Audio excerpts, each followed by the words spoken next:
Hello, Group E. One of our professors has subtly implied that these video responses may be a little bit too long, so I'm going to try and cut this one short. And I guess start off with what the SETT framework was and or is in relation to assistive technology. Now, my understanding of the SETT framework is that it's supposed to be arguably a more holistic approach to this idea of assistive technology, and we establish the more important things first before we even get to the tools. So we talk about the student, and we talk about the areas of concern and any sort of exceptionality that they have, and also their abilities and what they're doing currently. Then you move on to environments, you figure out what's going on at school, what's going on at home, any sort of support network that is already established, and things that you can use there. Move on to tasks from there, and then from that point, well, just to determine what it is that the student is supposed to be performing in order to work towards the IEP that they do have, and then you go from there to tools and the assistive technology component. So I guess with regards to Richard, starting from the beginning, who is Richard? We know that he has difficulties with written expression. He has a writing disability. But his abilities and the things that he's good at, he's great when it comes to comprehension, and he's also said to be very articulate. He's expressed a little bit of interest in using technology in the fact that he has said, that word processing does help and word prediction, but he's resistant to assistive technology because it also makes him feel like he's very singled out. So that's something to be taken into consideration. The environment that Richard finds himself in, like I said, he doesn't want to be singled out in his classroom, so he is conscious of who he is in relation to other students, I would say, which means that potentially a tool that can be used by everyone would be a better way to go, but we'll get into that later. We have no information of his home life provided in this little vignette. Obviously that would probably take up a little bit too much time, so we don't know what's going on there, but we do know that in the past, teachers have seen him as being a slacker, quote-unquote, someone who's lazy and just doesn't want to do the work, which means that in some senses we have to be aware of the fact that maybe his teachers have bullied him, for lack of a better word.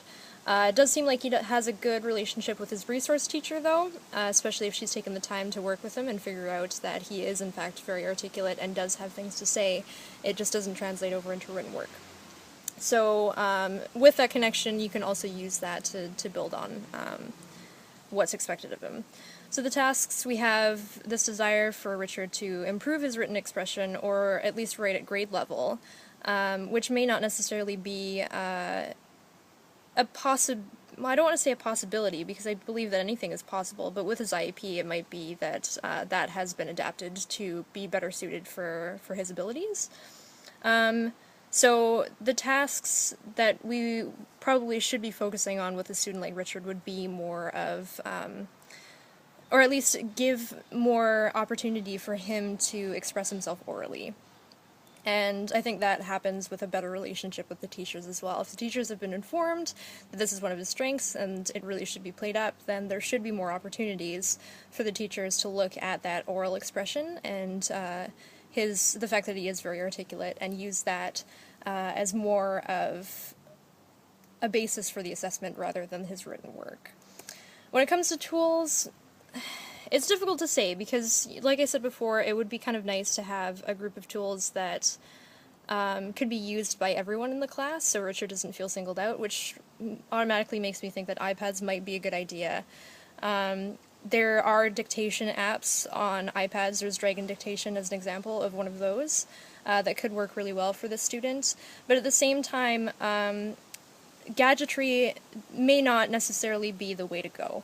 So if Richard is found in a small school that doesn't necessarily have a class set of iPads, and we do know that he doesn't qualify for SETT BC, so there is an allocated amount of funding that he wouldn't get, then potentially a better avenue to look at would be to get someone, to have him dictate his assignments to someone who can write it down for him. Whether or not that's the resource teacher, or whether or not that is someone available in the school that can help in some ways. Like I said, he doesn't have the funding, so that's also sort of a challenge. But these are just sort of some ideas that I figured we could sort of throw out for Richard.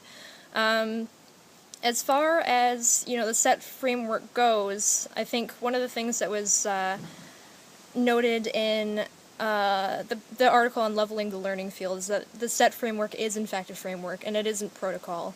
And even though it does seem like a better way to approach this idea of assistive technology in a more holistic way, accountability is also an issue there.